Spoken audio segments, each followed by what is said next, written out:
रहा है उसमें मैंने स्टार्ट कराया था आपको गार्डनर मरे का सिद्धांत। गार्डनर मरे के सिद्धांत में क्या होता है कि यदि कोई साझेदार दिवालिया हो जाता है तो दिवालिया साझेदार के घाटे को शेष बचे साझेदार पूंजी के अनुपात में वहन करते हैं। एक सिद्धांत तो ये है। और गार्डनर मरे का सिद्धांत ये भी बताता है कि रियलाइजेशन पर जो लॉस होता है यानी कि वसूली पर जो हानि होती है उस हानि का पैसा साझेदार कैश में लेकर आते हैं। लेकिन कौन से साझेदार? जो दिवालिया नहीं है। लेकिन क्वेश्चन में अगर स्पष्ट दे रखा है कि साझेदार है वसूली की हानि का पैसा नकद में नहीं लाएंगे तो फिर हम नहीं दिखाएंगे, अन्यथा रिलायसन का जो लॉस का पैसा है उसका पैसा कैश में अलग से लेकर आएंगे। ठीक है, तो इसके लिए मैंने आपको एक 5वां इलस्ट्रेशन है वो बताया था, आपने दोबारा इसको सोल्व किया होगा, अगर नहीं किया तो इसको आप सोल्व कर लेना।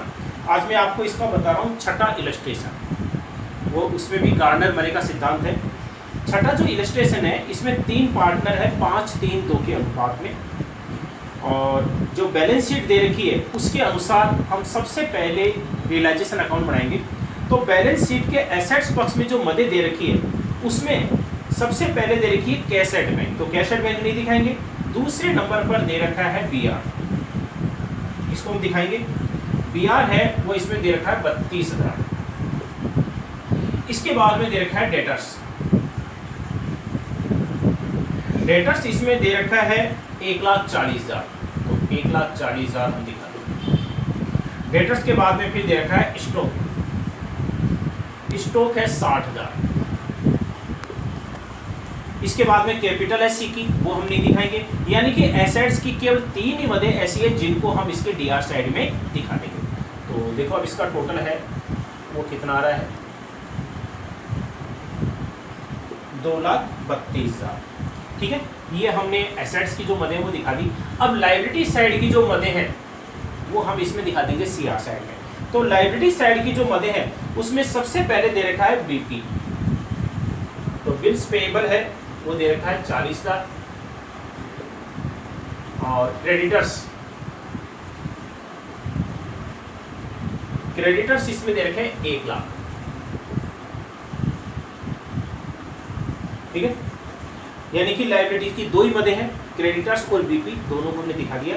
फिर इसके बाद में कैपिटल आती है, कैपिटल का बैलेंस शीट कैपिटल में दिखाएंगे। तो एसेट्स को हमने इसके डेबिट साइड में दिखा दिया और लायबिलिटीज को क्रेडिट साइड में दिखा दिया। अब क्या करेंगे, संपत्तियों को बेचने से जो नकद पैसा आता है या साझेदार लेते हैं तो उसको हम कहाँ दिखाएंगे, सीआर साइड में। तो नीचे जो सूचनाएं दे रखी है उसमें दे रखा है कि एको संपत्तियों की वसूली और प्राप्त राशि का वितरण करने के लिए नियुक्त किया गया है। इसमें फर्म का समापन कार्य के लिए एको नियुक्त किया गया है, और जिससे प्राप्त विपत्र स्टॉक और देनदारों से प्राप्त राशि का 5% पारिश्रमिक दे, इसको अलग से रेम्यूनरेशन और दिया जाएगा। संपत्तियों को बेचने से जो पैसा प्राप्त हो रहा है उसका 5% उसको दिया जाएगा। तो देखो इसने सूचना क्या दी है, प्राप्त विपत्र से, देनदारों से और स्टॉक से राशि प्राप्त हुई है, तो सब ये दिखा देंगे बाय कैश, ब्रैकेट में लिख देंगे एसेट्स रियलाइज्ड, संपत्तियों से वसूली। अब संपत्तियों से जो वसूली है क्या क्या हो रही है, देखो इसमें बीआर से राशि प्राप्त हो रही है 30,000, और डेटर्स जो दे रखे हैं, डेटर्स से राशि प्राप्त हो रही है 1,20,000, और स्टॉक से दे रखा है 50,000। 3 ही संपत्तियां थी और तीनों से हमारे को ये राशि प्राप्त हुई है, तो इसका हम टोटल कर देंगे, यानी कि 2 लाख। यानी कि इन संपत्तियों को बेचने से कितना पैसा प्राप्त हुआ है, 2 लाख रुपए संपत्तियों का हो गया। अब आगे क्या दे रखा है कि लेनदारों के पूर्ण भुगतान में 94,000 रुपए चुकाए। हमने दायित्वों का जो भुगतान किया है तो टू कैश, तो सबसे पहले देखो इसमें क्रेडिटर्स, क्रेडिटर्स को हमने कितना पेमेंट किया है, 94,000, और देय विपत्रों की पूरी राशि यानी कि बीपी की, बीपी का मूल्य कितना था, 40,000, तो ब्रैकेट में लिख देंगे बीपी टू कैश, बीपी का हमने पूरा पेमेंट किया है 40,000 रुपये का। ठीक है, दायित्व का हमने पेमेंट कर दिया। आगे दे रखा है वसूली वे 4,000 रुपये हुए। ठीक है, तो वसूली वे 4,000 रुपये हुए, ये भी हम दिखा देंगे टू कैश, ब्रैकेट में दिखा देंगे एक्सपेंसेज 4000 रुपये, ये आपके आगे। इसके बाद में दे रखा है कि इसमें इस कार्य के लिए हमने ए को नियुक्त किया था, संपत्तियों से राशि वसूल करने का और दायित्वों का भुगतान करने के लिए, यानी कि फर्म के समापन संबंधी कार्य के लिए ए को नियुक्त किया गया था, और इस कार्य के लिए ए को कमीशन दिया जा रहा है 5%। और कमीशन इसको कितना दिया जाएगा, इसमें दे रखा है कि प्राप्य पत्र और स्टॉक और देनदारों से प्राप्त राशि का, तो बीआर स्टॉक और देनदारों से हमारे को राशि कितनी प्राप्त हुई है, 2 लाख, और 2 लाख का 5% है वो कितना होता है 10,000। तो 10,000 रुपये की जो राशि है वो इसमें किसको दी जा रही है, ए को दी जा रही है, तो नाम भी किसका आ जाएगा, ए का। ब्रैकेट में लिखेंगे रेम्यूनरेशन, पारिश्रमिक दिया जा रहा है उसको 10,000 रुपये कैसे आया, 2 लाख का 5%, तो 2 लाख का 5% 10,000, ये 10,000 रुपये हमने ये दिखा दिए। अब देखो इसमें आगे दे रखा है कि सी दिवालिया हो गया और उसकी निजी संपत्तियों से केवल 4,000 रुपये वसूल हो सके, ये तो हम केवल पार्टनरशिप प्रकार में दिखाएंगे। गार्डनर मरे का नियम लागू होता है, मतलब ये सारी और बाकी जो मदे हैं पार्टनरशिप अकाउंट में दिखाएंगे। रिलायंस अकाउंट में बस यही मदे हैं। तो अब हम टोटल लगा लेंगे, आपके टोटल है किस साइड का ज़्यादा आ रहा है, तो टोटल देख लो आपके पहले का जो टोटल है वो देख लो, इसमें डीआर साइड का जो टोटल है आपके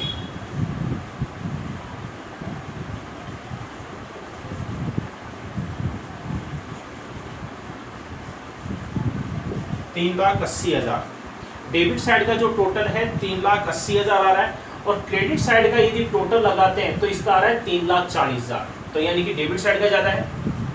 डेबिट साइड का टोटल 3,80,000 है और क्रेडिट साइड का आ रहा है केवल 3,40,000, तो 3,40,000 इसमें से घटा दिए तो 40,000 रुपये का क्या हो गया इसमें लॉस, क्योंकि डेबिट साइड का ज़्यादा होता है तो लॉस होता है, और इस लॉस को ये साझेदार बांट लेंगे। तो साझेदार देखो इसमें 3 है, ए बी और सी, तो तीनों बांट लेंगे, एज कैपिटल, बीस कैपिटल और सीज कैपिटल। 40,000 को 21 अनुपात पे बांटेंगे, 5:3:2 के अनुपात में, 5:3:2।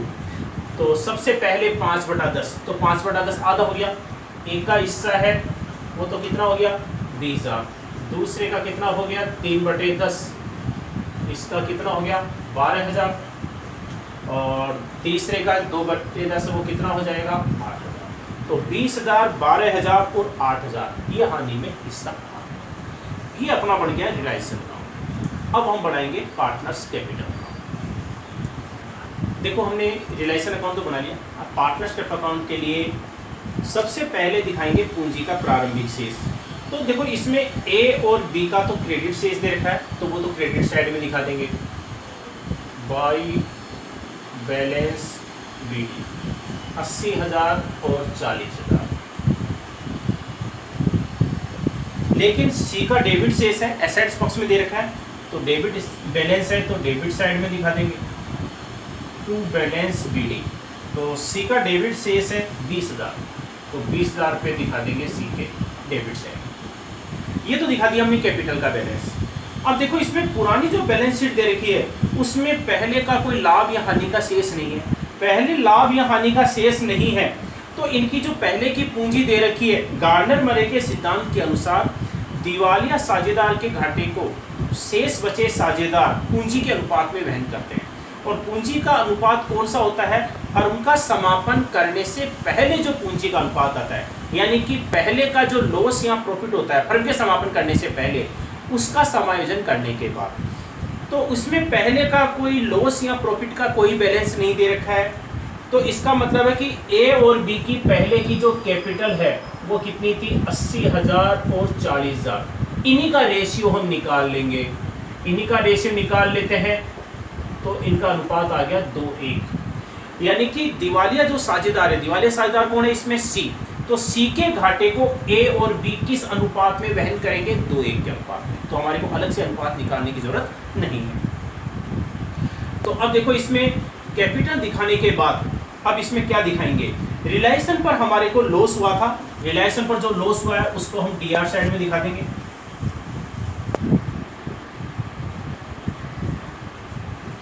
इसमें ए का जो हिस्सा है वो था 20,000, इसका आया था 12,000 बी का, और सी का आया था 8,000। ये रिलायंस लॉस आ गया। ठीक है, इसके बाद में देखो और क्या दे रखा है, साझेदारों ने न तो कोई संपत्ति ली है न कोई दायित्व लिया है। ठीक है, लेकिन इसमें ये दे रखा है आगे कि साहूकार साझेदार कौन होते हैं? ऐसे साझेदार जो दिवालिया नहीं है वो कहलाते हैं साहूकार साझेदार।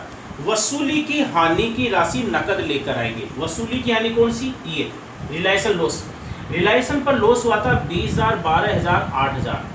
तो गार्डनर मरे का यदि नियम लागू होता है तो ये नियम बोलता है कि वसूली की हानि का पैसा कैश में लेकर आते हैं अलग से।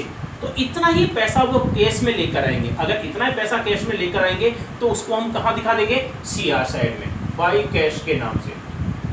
तो 20,000 तो देखो ये ए लेकर आएगा, 12,000 रुपये बी लेकर आएगा। सी नहीं लेकर आएगा क्योंकि सी तो पहले दिवालिया है। जो दिवालिया साझेदार है वो तो अपना घाटा ही पूरा कर ले तो बहुत बड़ी बात है, वो रिलायंस लॉस का पैसा नकद में नहीं लेकर आएगा। ठीक है, तो ये रिलायंस लॉस का पैसा नकद लेकर आएंगे ए और बी। अब देखो इसमें आगे और क्या दे रखा है कि इसमें संपत्तियों को बेचने और दायित्वों का भुगतान करने के लिए हमने ए को नियुक्त किया था और इस कार्य के लिए ए को कमीशन मिला था, और ए का जो कमीशन आया था रेम्यूनरेशन वो आया था 10,000। तो उसको हम ए के खाते में कहाँ दिखा देंगे? CR साइड में। जो प्राप्त होता है CR साइड में, नाम किसका आएगा? रियलाइजेशन का। आप ब्रैकेट में लिख सकते हो रेम्यूनरेशन, क्योंकि इसको क्या मिल रहा है? पारिश्रमिक। और कितना मिल रहा था? 10,000। ठीक है, ये 10,000 रुपये हमने दिखा दिया। अब देखो इसमें सी दिवालिया हो गया और उसे 4,000 रुपये मिले। तो सबसे पहले तो ये याद करो कि सी से टोटल पैसा कितना लेना था। इसके लिए हम क्या करेंगे? डेबिट साइड का टोटल लगाएंगे। तो सी का डेबिट साइड का टोटल लगाओ। डेबिट साइड का टोटल कितना आ रहा है? 28,000। और CR साइड में देखो कोई मद नहीं है, यानी कि सी का टोटल जो घाटा है, टोटल डेफिशिएंसी है वो कितनी है? 28,000। इसका टोटल घाटा 28,000 है और 28,000 रुपये में से इससे कितने प्राप्त हुए हैं? 4,000 रुपये। तो यानी कि कितना पैसा लेकर आया? 4,000 रुपये ही लेकर आया 28,000 में से। तो शेष राशि कितनी बची? 24,000। अब 24,000 रुपये का जो इसका घाटा है इसको कौन पूरा करेंगे? ए और बी पूरा करेंगे। और किस अनुपात में? 2:1 के अनुपात में। अनुपात हमने पहले निकाल लिया था। तो 24,000 रुपये के घाटे को ए और बी पूरा करेंगे 2:1 के अनुपात में। तो इसको बांट लो 24,000 को 2/3, 16,000। 16,000 रुपये तो ए देगा, तो इसमें लिखेंगे बाई एज कैपिटल 16,000 रुपये। ठीक है, अब ऐसे ही बी का निकाल लेंगे। बी का हिस्सा है वो कितना था? इसमें 1/3, 24,000 का कितना हो गया? 8,000। 8,000 रुपये कौन देगा? बी देगा। हो गया इसका घाटा पूरा। ये इसका टोटल हो गया। तो सी का हमने टोटल लगा लिया। ए और बी ने सी को दिया था तो इनकी पूंजी में से कमी हो जाएगी, इसलिए उसको हम कहाँ दिखा देंगे? इसके DR साइड में। और इन्होंने किसको दिया था? सी को, इसलिए नाम भी किसका आएगा? सी का। तो सी को ए के द्वारा कितना दिया गया था? 16,000 और बी के द्वारा कितना दिया गया था? 8,000। ठीक है, ये हमने रिलेशन का इसका दिखा दिया। अब क्या करेंगे? अब चूंकि फर्क का समापन हो गया है, अब सी का तो निपटा, क्योंकि सी को तो पहले घाटा हो गया, इसका तो घाटा इन्होंने पूरा किया। अब ए और बी को भुगतान करेंगे या ये पैसा लेकर आएंगे, ये देख लेते हैं। तो इसमें टोटल लगा लो किस साइड का ज़्यादा आ रहा है। देखो ए का, देखो CR साइड का ही टोटल ज़्यादा आ रहा है, और CR साइड का जो टोटल है वो आ रहा है 1,10,000। CR साइड का टोटल ज़्यादा आ रहा है तो इसका मतलब है ये फर्म से भुगतान प्राप्त करेगा। तो 1,10,000 CR साइड का है और DR साइड में देखो आपके कितना टोटल आ रहा है। इसमें DR साइड के अंदर इसका टोटल आ रहा है 36,000। तो 1,10,000 में से 36,000 घटा दो,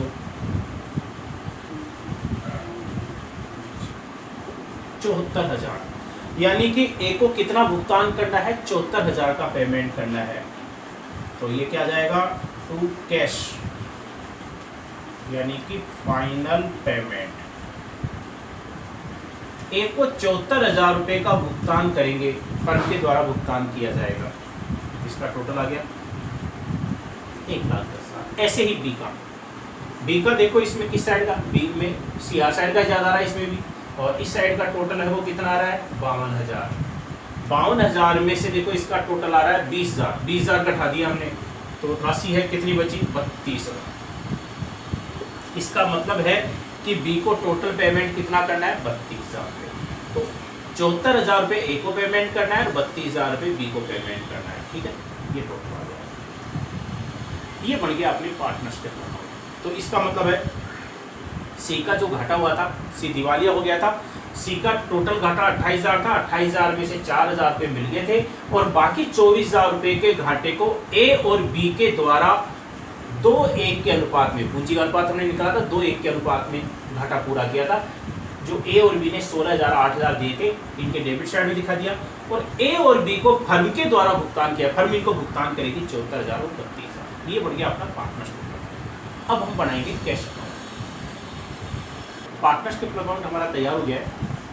कैश अकाउंट, कैश अकाउंट के लिए मैंने कई बार बताया कि सबसे पहले हम इसके डीआर साइड में रोकड़ का प्रारंभिक शेष दिखाते हैं, और जितनी भी रोकड़ प्राप्तियां कैश रिसिप्ट है उसको हम कहाँ दिखाते हैं, इसके डेबिट साइड में। तो देखो इसमें रोकड़ का प्रारंभिक शेष पहले का इसमें दे रखा है 8,000 रुपये, तो इसके डेबिट साइड में दिखा देंगे टू बैलेंस बीडी। 8,000 रुपये का कैश बैलेंस हमारे पास पहले से था, और जो भी रोकड़ आती है जैसे संपत्तियों को बेचने से आए या कोई साझेदार लेकर आए, वो सब हम कहाँ दिखाएंगे, डीआर साइड में। और रोकड़ी भुगतान कैश पेमेंट जितने भी होते हैं, कैश में हमारे खर्चे होते हैं, वो सब हम कहाँ दिखाएंगे, सीआर साइड में। तो इसमें रोकड़ की प्राप्ति हमारे को संपत्तियों को बेचने से प्राप्त हुई है, और संपत्तियों को हमने जब बेचा था उनसे बीआर स्टॉक और डेटर्स, इनसे हमारे को टोटल 2 लाख रुपए प्राप्त हुए थे। तो ये 2 लाख रुपए ये दिखा देंगे रियलाइजेशन। ठीक है, आप ब्रैकेट में लिख सकते हो एसेट्स रियलाइज्ड, यानी कि संपत्तियों से वसूली। इसके अलावा और पैसा कौन सा आया, देखो इसमें और जो पैसा आया है संपत्तियों के अलावा, इसमें रियलाइजेशन पर लॉस हुआ था, और रियलाइजेशन पर जो लॉस हुआ था उसका पैसा ए और बी दोनों नकद लेकर आए थे। तो एज कैपिटल, रियलाइजेशन पर लॉस में जो हिस्सा है ए का 20,000 था, तो 20,000 रुपये तो ए लेकर आया था। ऐसे ही बी का जो हिस्सा है रियलाइजेशन लॉस में वो था 12,000, तो 12,000 रुपये बी लेकर आया था।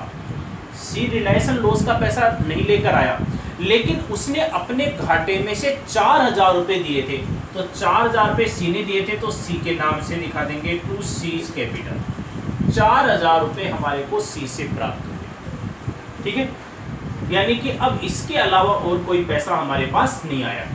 20,000 रुपये ए लेकर आए, 12,000 रुपये बी और 4,000 रुपये सी लेकर आया। ठीक है, अब रोकड़ी भुगतान या रोकड़ में हमारे जितने भी खर्चे होते हैं, भुगतान चाहे हम दायित्वों का करें या साझेदारों को करें, वो सब हम सीआर साइड में दिखाते हैं। लोन का पेमेंट है वो भी सीआर साइड में आता है।